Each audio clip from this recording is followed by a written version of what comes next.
Good day to you all. How are you today? I hope you are all doing well. Let's thank God for this fantastic day. மரத்தடி நிழலில் ஆங்கில இலக்கண குறிப்புகள். Grammar tips under the shade of the tree. 50 days. ஏன் மரத்தடி நிழல் என்று யோசிக்கிறீர்களா? Yes. chill என்று நடைமுறை வாழ்வில் இலக்கணத்தை சுமையாக கருதாமல் சுலபமாக பிழையின்றி சரளமாக சட்டென்று எப்படி பயன்படுத்திடலாம் என்று பார்க்கலாம். உதாரண வாக்கியங்களூடாக ஆங்கில இலக்கண குறிப்புகளை பயின்றிடலாம். நாம் அனைவரும் 50 நாட்கள் தொடர்ச்சியாக பயிற்சி எடுக்கப் போகின்றோம். வீடியோ பார்வையிடும் அனைவரும் வாய் விட்டு சொல்லி பயிற்சி எடுத்துக் கொள்ளுங்கள். வீடியோவை ஸ்கிப் பண்ணாமல், அதாவது நிறுத்திடாமல் பார்வையிடுங்கள். இதே போல பயனுள்ள வீடியோக்களை பார்வையிட இன்னும் சேனலை சப்ஸ்கிரைப் பண்ணாமல் பார்வையிடுகின்றீர்களாயின் இப்பவே சப்ஸ்கிரைப் பண்ணிக்கொள்ளுங்கள். கூடவே இருக்கின்ற பெல் ஐக்கனையும் பிரஸ் பண்ணிக்கொள்ளுங்கள். அப்போதான் இனிமேல் பதிவிடுகின்ற அனைத்து வீடியோக்களையும் தவறாமல் பார்வையிட முடியும். மற்றவர்களும் பயனடைய லைக் பண்ணிட்டு share பண்ணிக்கொள்ளுங்கள். Let's start the practice. Day 43. Future continuous. இங்கு தலைப்பை பார்த்ததும் அனைவரும் நாம் எதிர்காலத்தை பற்றி பேச போன்றோம் என்று யோசிப்பீர்கள் அல்லவா? ஆனால் அதுதான் இல்லை. இங்கு நாம் நிகழ்காலத்தை பற்றிய அனுமானம் ஒன்றை நமது ஊகித்தலை வெளிப்படுத்த future continuous tense-ஐ பயன்படுத்த போன்றோம். அப்போ future continuous tense இன் ஒரு பயன்பாடாக இதை நாம் குறிப்பிடலாம். வாக்கிய அமைப்பு எப்படி இருக்கும்? ரொம்பவும் இலகுவானது. எழுவாயை ஒருமையா பன்மையா என்ற எந்தவித கவலையுமின்றி subject plus will be plus ing form of the verb, அதாவது present participle அப்படின்னு சொல்லலாம். உதாரணங்கள் பார்ப்போமா? அவளை இப்போ அழைக்காதே, அவள் சாப்பிட்டு கொண்டிருப்பாள். இங்க வாக்கிய அமைப்பை பார்க்கும் போது அது ஒரு எதிர்காலத்தை குறிக்கின்ற வாக்கிய அமைப்பாக காணப்படுகின்றது. அவள் சாப்பிட்டு கொண்டிருப்பாள் என்பது. ஒரு சில வினாக்களை கேட்டு பார்ப்போம். Are we talking about the present or the future? Present பற்றி கதைக்கிறோமா, ஃபியூச்சரை பற்றியா? அவளை இப்போ அழைக்காதே, அப்போ பிரசன்ட் பற்றி.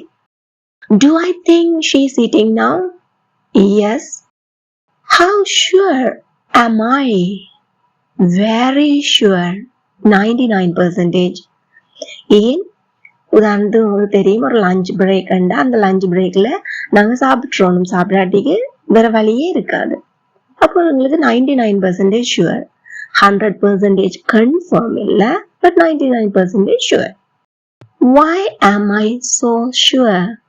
Because she usually eats at this time. வழக்கமாக இந்த நேரத்துல தான் சாப்பிடுறது.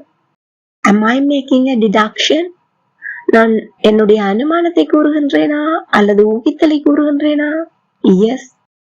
இது ஆங்கிலத்தில் எப்படி சொல்லலாம்? அவளை இப்போ அழைக்காதே. Don't call her now. Don't call her now. அவள் சாப்பிட்டு கொண்டிருப்பாள். She will be eating. She will be eating. எல்லாத்தையும் சேர்த்து ஒருக்கா சொல்லி பார்ப்போம். Don't call her now. She will be eating. Again. Don't call her now. She will be eating. அம்மா இப்போ சமைச்சிட்டு இருப்பார். உங்களுக்கு தெரியும், வழக்கமா அம்மா சமைச்சிட்டு இருக்கிற நேரம். அப்ப சமைச்சிட்டு இருப்பார். அப்ப நீ இப்படி செய்திராத அப்படி செய்திராத என்று சொல்றதுக்காக நாம் இதை சொல்கின்றோம். எப்படி சொல்லலாம்? Very good. எங்களுக்கு எழுவா ஒருமையா பெண்மையான்ற எந்த கவலையும் இல்லை. My mom will be cooking now. My mom will be cooking now. Again.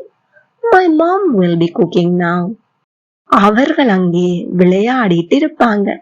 அப்ப அதை எதுக்காக இதை நாங்க சொல்கின்றோம்? இப்ப அவங்க வர மாட்டாங்க அப்படின்ட்டு என்னுடைய அனுமானத்தை சொல்றேன். They will be playing there.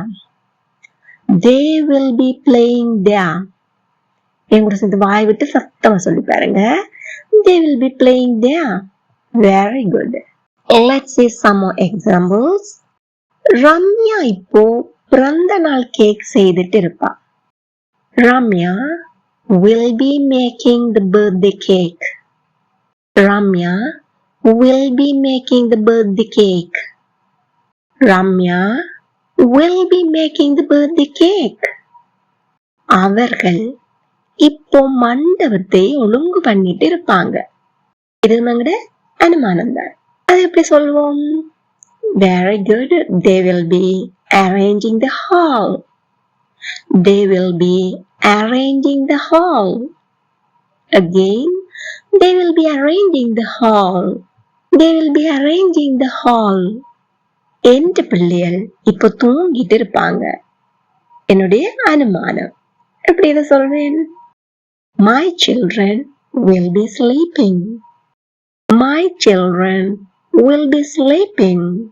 Again, my children will be sleeping. அவன் அப்பா இப்போ கார் ஓட்டிட்டு இருப்பார். இது எப்படி சொல்லலாம்? Very good. His dad will be driving the car. His dad will be driving the car. ரொம்ப இலகுவா இருந்துச்சு அல்லவா? Now, this is the time for you to check your understanding. Ram இப்போ எழுதிட்டு இருப்பான். என் நண்பர்கள் இப்போ கலந்துரையாடிட்டு இருப்பார்கள். அவள் இப்போ திரைப்படம் பார்த்துட்டு இருப்பாள். Please comment your answers. உங்களுக்கு இது தொடர்பாக ஏதாவது சந்தேகங்கள் இருப்பின் அவற்றையும் கமெண்டில் பதிவிடுங்கள். இந்த வீடியோ உங்களுக்கு பயனுள்ளதாக இருந்திருப்பேன். இப்போது ஒரு லைக் பண்ணிட்டு மற்றவங்களும் பயனடைய ஷேர் பண்ணிக்கொள்ளுங்க. இதே போல் மேலும் பயனுள்ள பல வீடியோக்களை பார்வையிட இந்த சேனலை இதுவரை சப்ஸ்கிரைப் பண்ணி இருக்காவிடில் இப்பவே சப்ஸ்கிரைப் பண்ணிட்டு கூடவே இருக்கிற பெல் ஐக்கனையும் பிரஸ் பண்ணிக்கொள்ளுங்கள். அப்போ புதிதாக வீடியோக்கள் போடும்போது உடனுக்குடன் நோட்டிபிகேஷன் வந்துவிடும். Thank you for watching.